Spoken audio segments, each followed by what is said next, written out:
UK. You're watching Under the Gun TV. We're Little Barrie. I'm Lewis Wharton. I'm Barrie Cadogan. I'm Virgil Howell. I'm Virgil Howell? So you guys are on the last night of your little American mini tour. How was the past dates, man? I know you just got in from Philly. That's really kind of crazy. Yeah, it was good. Philly was good. That was a really nice surprise last night.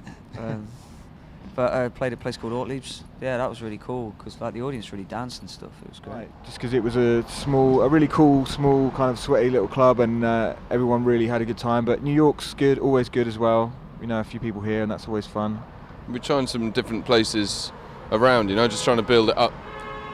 So yeah, I'll be there in a minute.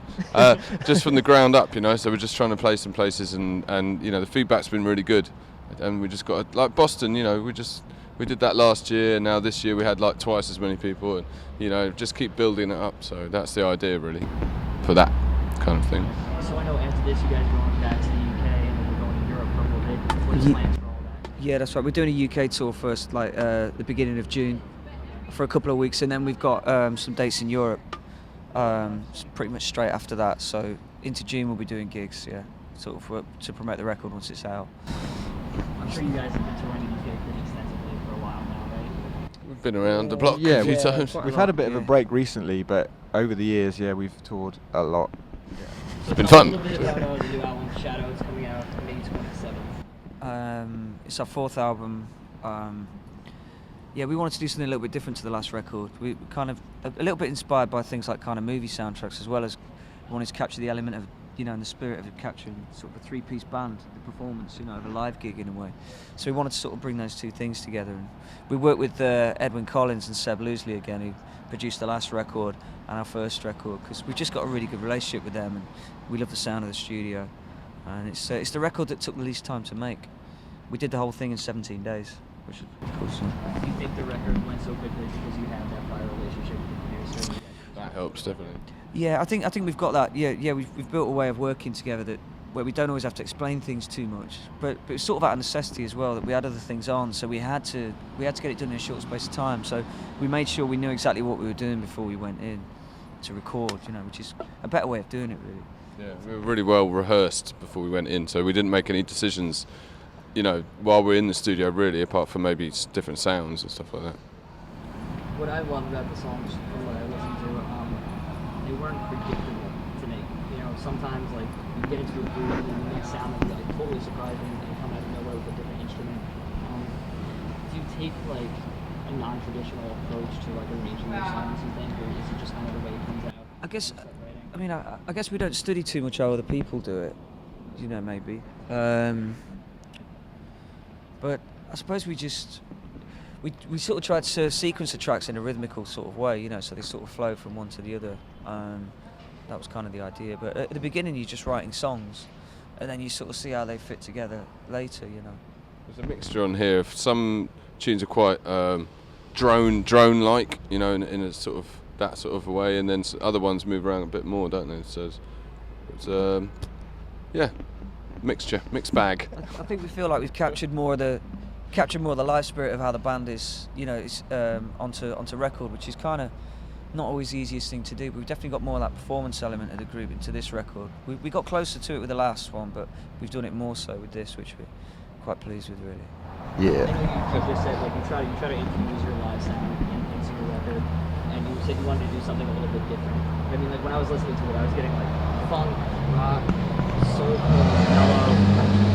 Is there like a genre that you try to go for, or you just kind of write little Barrie songs and what comes out is what? We're obviously influenced by lots of genres, and it's probably trying not to make it just fit, loads of songs fit into one genre and stuff like that. Just, it's a modern age, isn't it? It's like that's all out there, but trying to do something original with it is probably what we're after, I guess. I think your interests move, don't they? Well, it does for us anyway. Between you make one record, and you sort of don't really want to make the same record again. So you start to get interested in different sounds and a way to do something where you feel like you're pushing yourselves creatively. So when you guys go on the road, do you try to choose bands to play with that kind of think outside the box a little bit? Sometimes if we can, sometimes you don't always get the choice, but we were lucky. Like last night, we got to play with St James and the Apostles, a band from Philadelphia, and that really worked well for both of us. and it helps with the energy of the shows and stuff. But yeah, you don't always get to choose. But sometimes you get a cool surprise like that, don't you? That was Which is it. good, And then yeah. in Dallas Fort Worth, we met a band called Purple out there, and they're cool. And so yeah, we have met lots of good bands on the way, on our journeys. From what I've seen from like a lot of fans that like you, they're all interested in how you guys have such different, diverse kind of musical backgrounds. I know you guys all kind of do almost several things. For people who aren't too familiar with you, could you maybe give us? I know it's not an easy thing to do quickly, Yeah. but you know how you guys all came together and what your own individual musical backgrounds are. I'm a classically trained accordion player, and I bring a lot of wind to the band. Okay, we can't have to do that again. There's definitely a lot of wind comes from Virgil. Wind, yeah. I'm into wind instruments.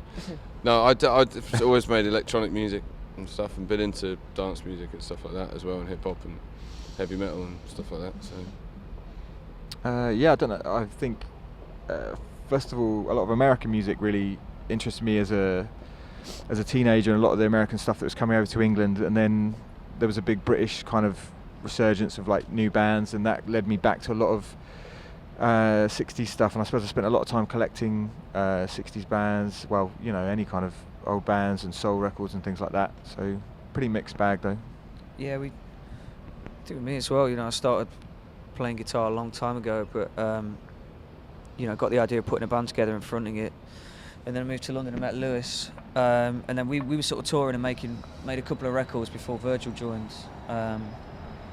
But I think since you joined, we've done a lot more really. We toured a lot more, and we sort of worked a lot more as well. I think, you know, we kind of rehearsed a lot more, and yeah, it's really paid off, I think. Yeah. I know you've had a lot of involvement with Primal Scream too. Is it hard for you to manage being in both bands? It can get busy, yeah, but luckily my manager's good. He's got a good relationship with their manager, so you know that helps. But sometimes it is very busy. Sometimes you're getting off one plane, the next morning you're getting on another one. But it's better to be too busy than nothing happening, really. Yeah, for sure. You know, and you know, if there is a band you can play with, it's pretty cool to be playing with those guys. And it's people I've respected for a long time. So. Virgil, you're probably going to kill me because I'm sure everyone asks you the same question about your father. Oh yeah. I'm sure you get that question. More over here, yeah. You don't get it in England. They're not as interested. Well, I'm glad. No, I'm glad. Yeah. Tell me about what it was like growing up with, you know, a musical role model like that, and has it affected the way you write music and the way you approach, you know, being in a band? I don't know. It's it seemed normal to me when I was a kid. It didn't, you know. I definitely got the bug from watching him on stage. You know, that was definitely hanging out backstage, hearing music off stage. You know, if you're like in the dressing room, and you can hear. You know, yeah. It's always been around that sort of thing. So, I don't know. I never really saw music as a career though. The weird thing about it was it was always around. But yeah, it's probably why I don't play the guitar.